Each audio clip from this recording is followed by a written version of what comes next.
28, la frecuencia de la familia hispana.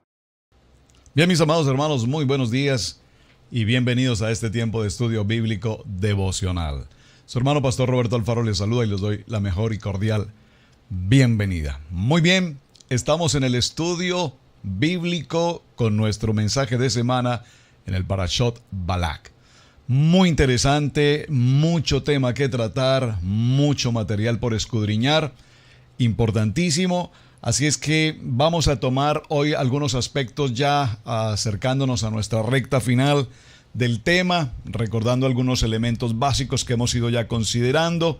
Ayer mencionamos algo muy importante y es establecer si realmente podríamos, a la luz de la palabra, establecer la identidad profética de este hombre llamado Balaam. Recordemos que aquí hay dos personajes importantes: Balak, rey de Moab, y además tenemos a Balaam, de quien se decía era un profeta. Por lo que hemos establecido hasta nuestro estudio en el día de ayer, establecimos bíblicamente que realmente su condición más que profeta era la condición de un adivino, un hechicero o un brujo, si podríamos utilizarlo. Entonces la pregunta en cuestión es: ¿podría Dios utilizar a un tipo de persona como este? Es interesante, importantísimo además mencionar cómo este hombre Balaam, puntualmente de quien estamos tratando el tema inicialmente, según la introducción que vimos en el libro de Números, en el capítulo 22, permítame retomar un momento el punto. Recordemos que nos habla de este hombre diciéndonos que hijo de Beor en Petor, y luego observamos en el libro de Deuteronomio que al referirnos a Petor nos habla del área precisamente de Mesopotamia. ¿Por qué era tan importante esta información que teníamos hasta entonces?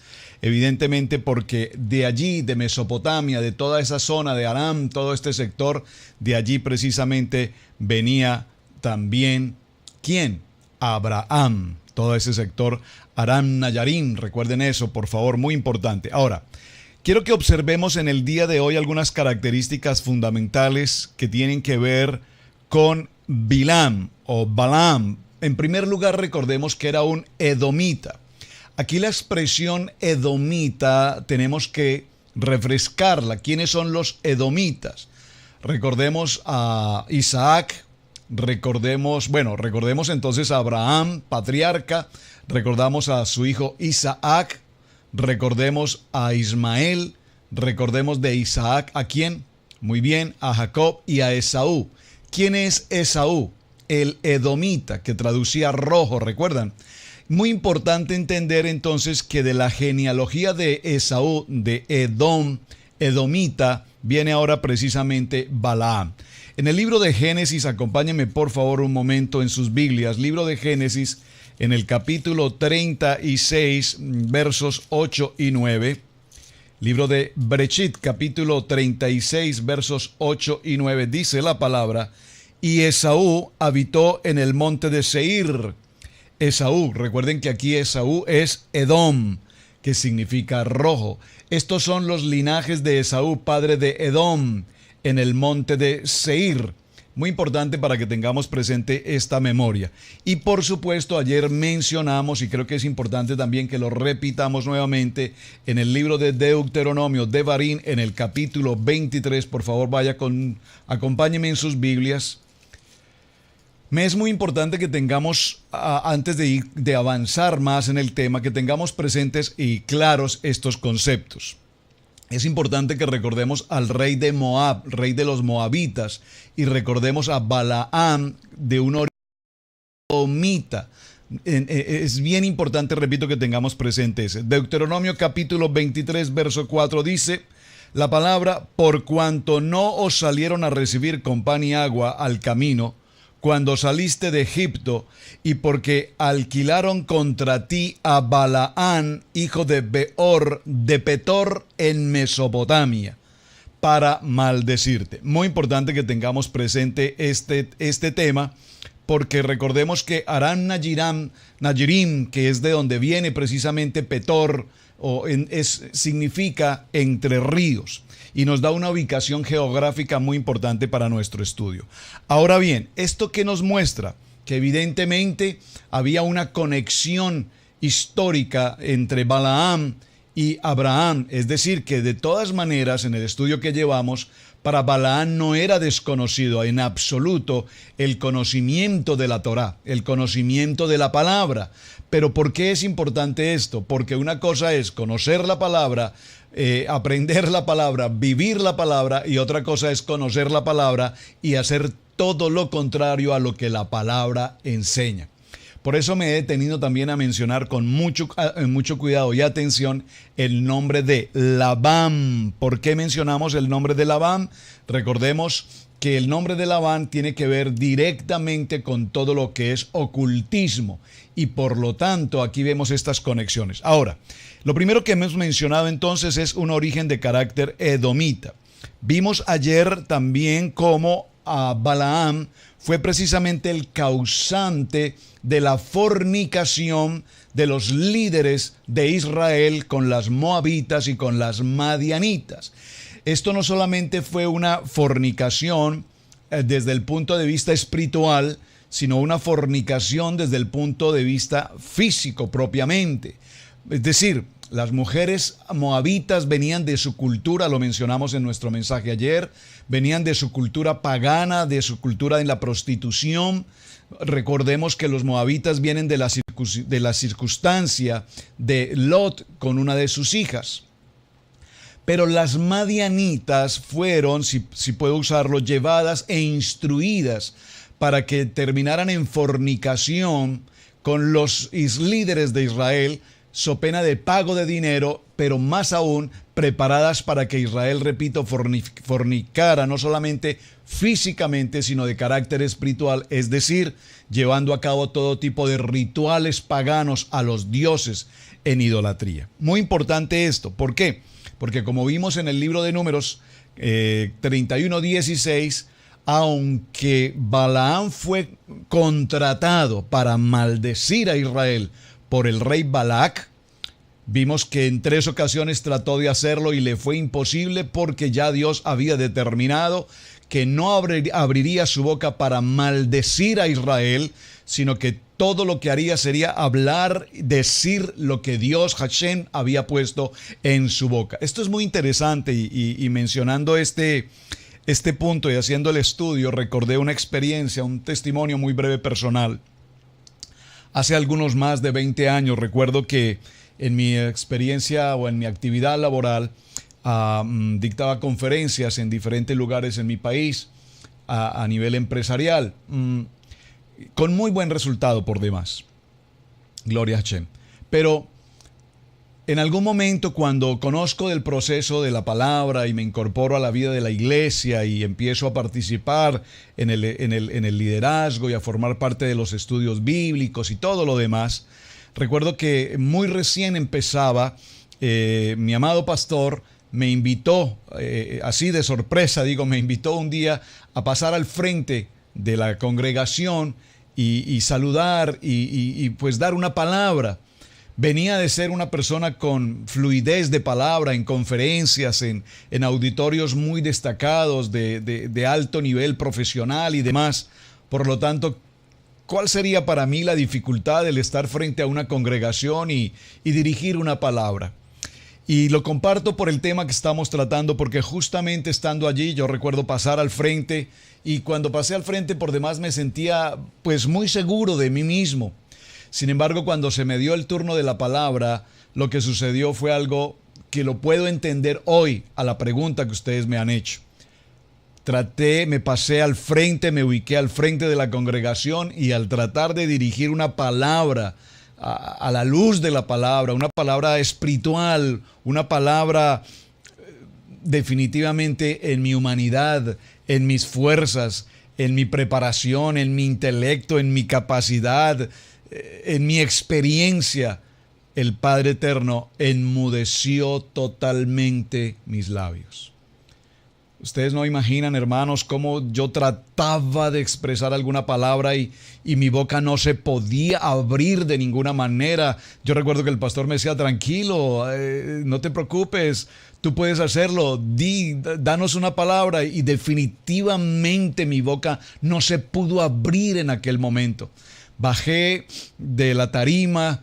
La verdad, salí de la congregación en ese momento, me fui hacia mi auto, me coloqué allí, cerré mis ojos y les confieso que lloré tremendamente porque no entendía lo que había pasado.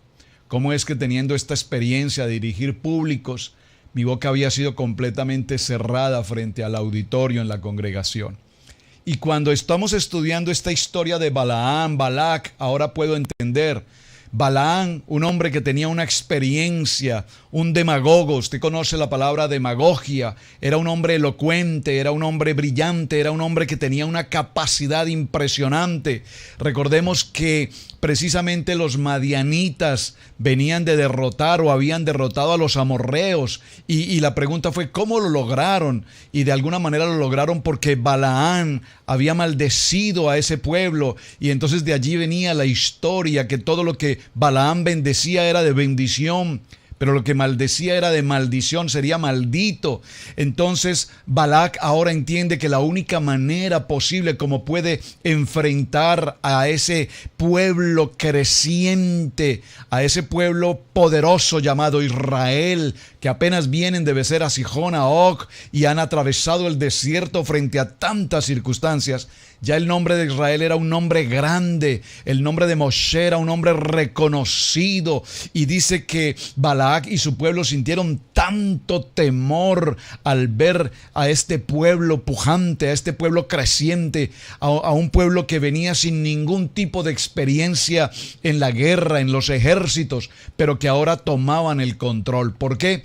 Porque Dios estaba con él. Así es que Balac, lo que primero se le ocurre hacer es una estrategia de guerra, si la puedo llamar así, y fue busquemos a Balaam, y hace que sea traído desde Petor, desde Mesopotamia, con todos los gastos pagos, para que venga con una misión exclusiva, ¿cuál? Maldecir al pueblo de Israel.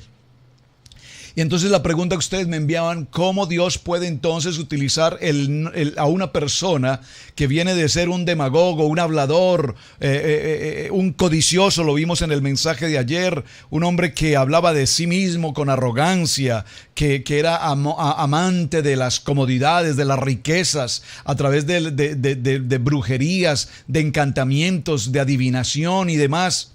Entonces, vuelvo a mi testimonio. Entendí que Dios abre la boca de quien tiene que abrirla y cierra la boca de quien tendrá que cerrarla. En aquel momento, cuando subí aquella tarima en la congregación, no estaba subiendo realmente un hombre en un nivel espiritual. Estaba subiendo un hombre en un nivel totalmente intelectual, en un nivel totalmente humano, en un nivel de autosuficiencia, en un nivel de autointelecto, de preparación. Y el Señor me estaba mostrando, y lo pude entender con el paso de los días, entender en mi corazón, en mi espíritu, que el Señor no quería la elocuencia del hombre, que el Padre no quería permitir en el altar, en ese lugar, la elocuencia humana, sino quería al hombre espiritual. Fue una experiencia impresionantemente confrontadora en mi vida, y gloria al Padre que me permitió ver en aquel momento que lo que Él quería en esa posición no era al hombre en su capacidad, sino al hombre en la humildad y en el espíritu. Entonces, ahora puedo entender con absoluta claridad cómo Dios toma a este hombre llamado Balaam y no solamente que cierra su boca para que no pueda maldecir al pueblo de Israel, sino que hace que ahora cada vez que su boca se abre, y tuvo la intención de hacerlo. En el relato que usted seguramente ya ha estado leyendo con detenimiento, espero que haya avanzado en los demás capítulos, no los alcanzamos a mencionar todos.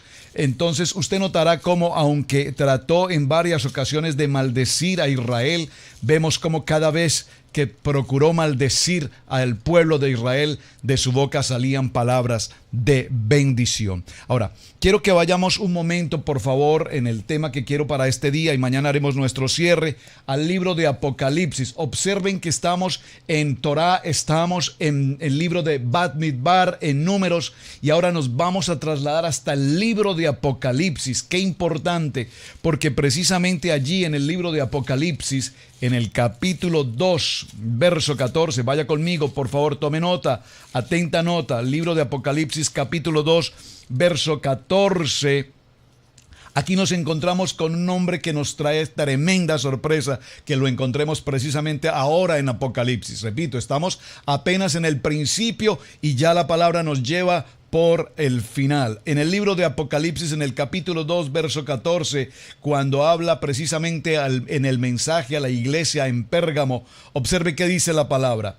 Dice: tengo unas pocas cosas contra ti, que tienes ahí en tu quejilá, en tu congregación, en tu asamblea, tienes ahí retenida la doctrina de Balaam. Por favor, observe esta información tan extraordinariamente importante. En esta quejilá había una doctrina que no era la doctrina del Padre, sino la doctrina del hombre adivino llamado Balaam, entre comillas, profeta. Era desde el punto de vista, si puedo utilizar la expresión, motivacional.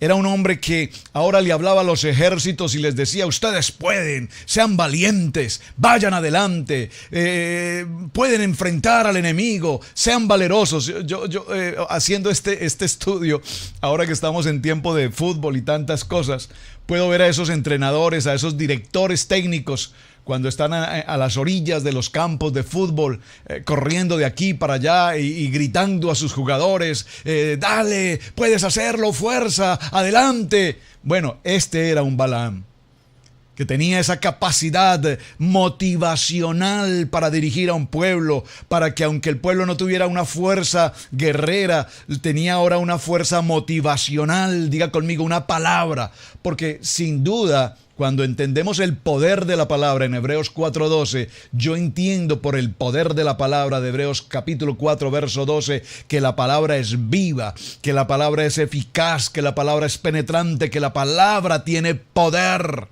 Y cuando usted encuentra a una persona en una situación de desánimo y usted le da una palabra de vida y le puede decir: no temas, Dios está contigo, levántate, esfuérzate, sé valiente, ningún arma forjada por nuestros enemigos podrá contra ti, y ninguna enfermedad te podrá tocar, y no habrá escasez en tu casa. Entonces, esas palabras tienen poder, tienen un poder motivacional.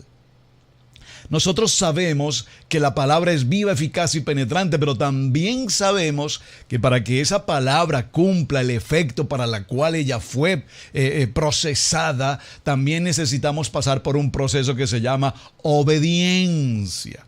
Pues bien, aquí vemos cómo esta iglesia en Pérgamo tiene consigo la doctrina de Balaam. Una doctrina, observen, es una doctrina.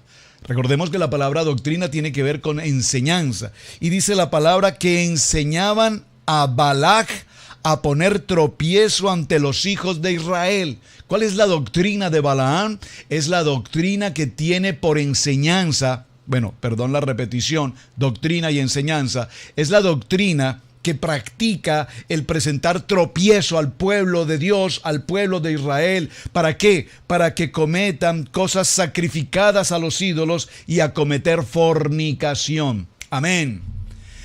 Qué interesante el tema, y no hemos podido avanzar, pero por favor, quiero que vaya a su Biblia y léalo conmigo en Apocalipsis capítulo 2, verso 14. La doctrina de Balaam, que le enseñó a Balac, a Balac, rey de Moab. ¿Qué le enseñó?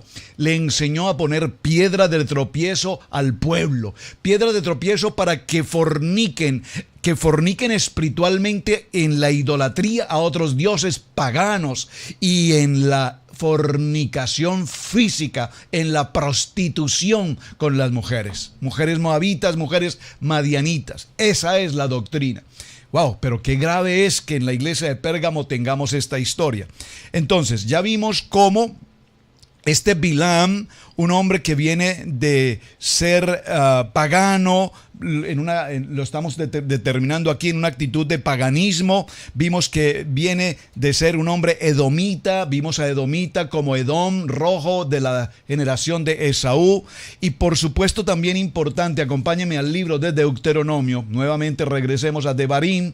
Y en el capítulo 8, en el verso 10... Por favor, un texto que estoy seguro usted conoce con mucho detenimiento. Si no es así, por favor, subráyelo porque es muy importante que lo tengamos presente. El libro de Deuteronomio, en el capítulo 8, verso 10, voy a leer desde el verso 9. Tierra en la cual no comerás el pan con escasez, ni te faltará nada en ella. Tierra cuyas piedras son hierro y de cuyos montes sacarás cobre. Verso 10, dice la palabra: y comerás y te saciarás y bendecirás a Yahweh tu Dios por la buena tierra que habrá dado a...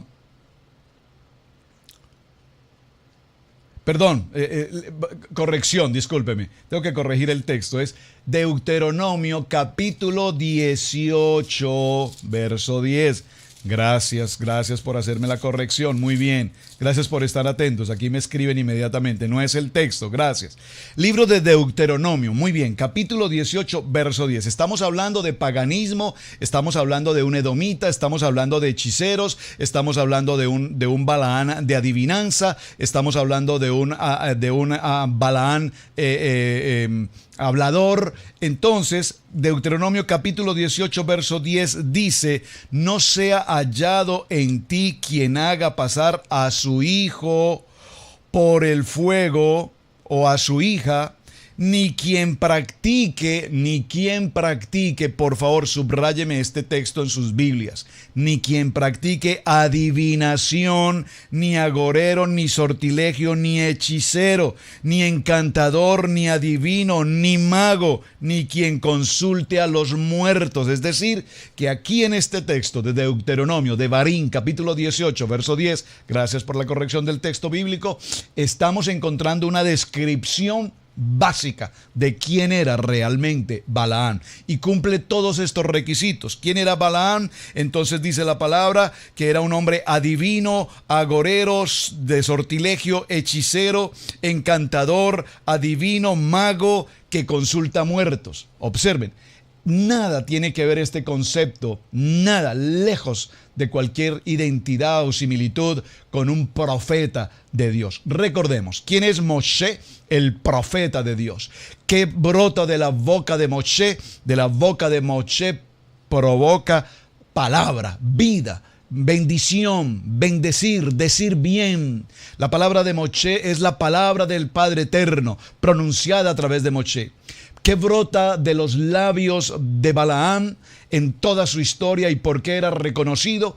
Porque como adivino, como motivacional, como hombre de palabras, como demagogo, pues lo hacía muy bien. Pero el Señor utiliza toda esta herramienta y la convierte en bendición. ¿Cómo la convierte en bendición? Cada vez que Balaán tuvo la intención de maldecir al pueblo de Israel, lo sabemos, lo que hizo fue completamente declarar palabra de bendición, y vamos a cerrar justamente en ese punto. Así es que ese adivino, Deuteronomio capítulo 18, verso 10. En el segundo libro de Pedro, acompáñeme por favor, en el segundo libro de Pedro, en el capítulo 2, verso 15, segundo libro de Pedro, capítulo 2, verso 15, dice la palabra: han dejado el camino recto y se han extraviado siguiendo el camino de Balaam.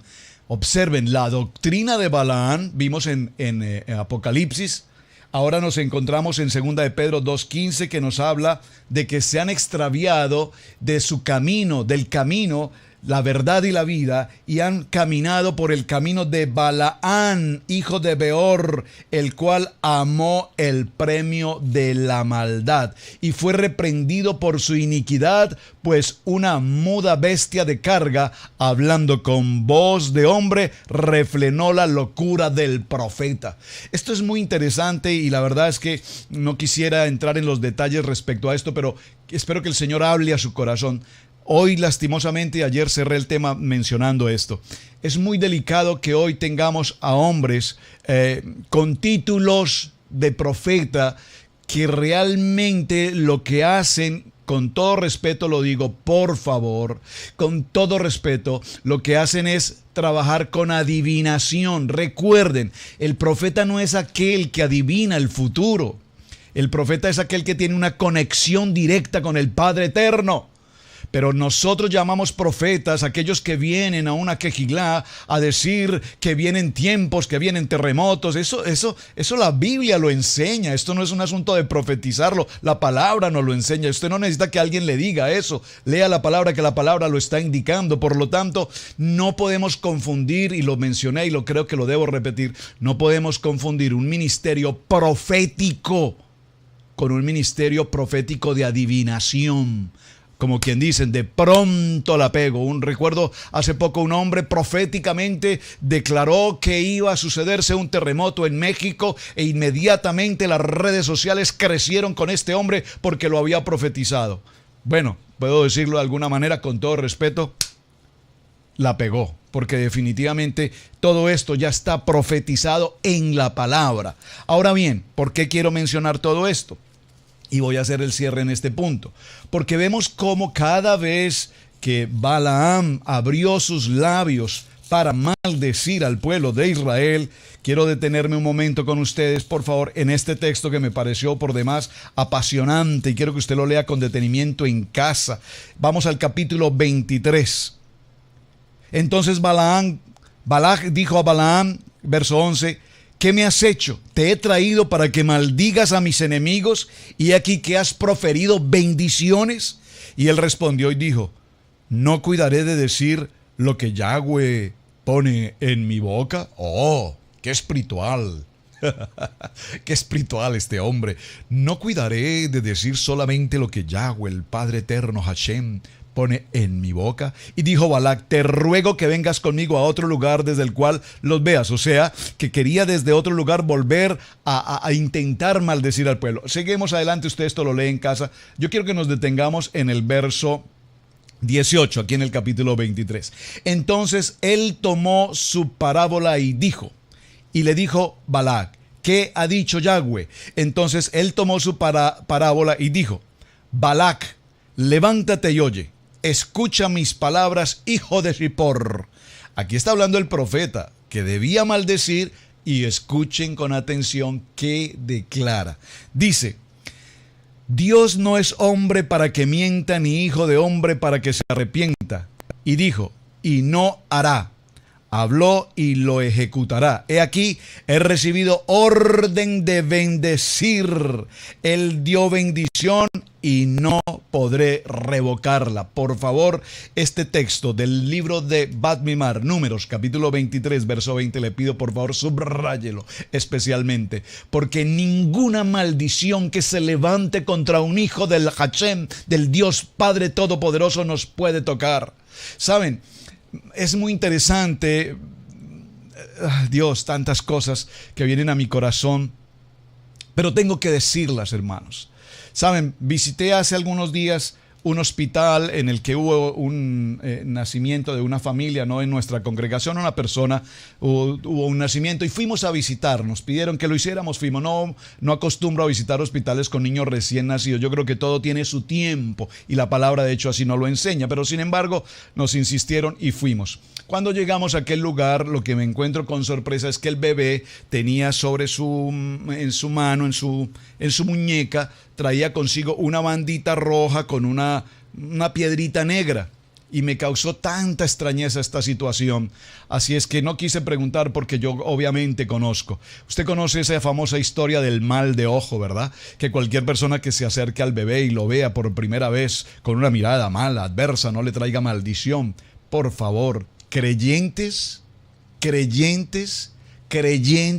en Yeshua HaMashiach, todavía colocándole a un bebé hilos rojos para apartar el mal de ojo y espantar los demonios. ¿Qué somos entonces?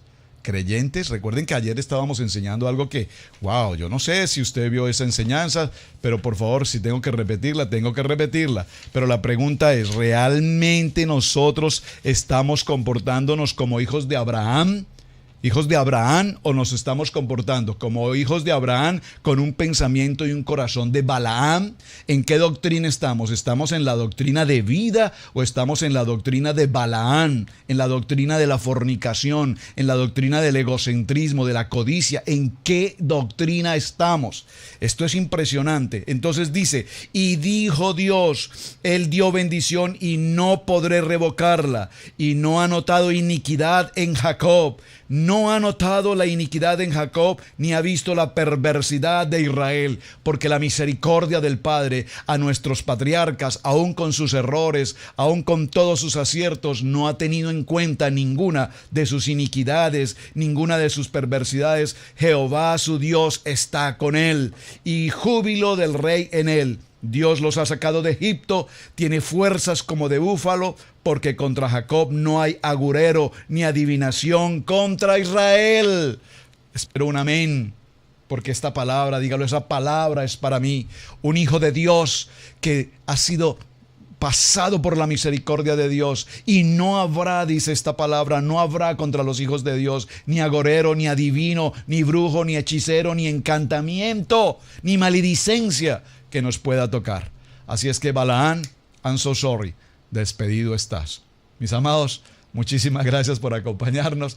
Este es el tiempo de estudio bíblico devocional. Emocionante, ¿verdad? Apasionante el tema y mucho tema por tratar. Por favor, siga la lectura, vaya a la lectura. Gracias por sus mensajes, sus preguntas, sus inquietudes. Shalom, bendiciones para todos, su hermano Pastor Roberto Alfaro. Muy buen día.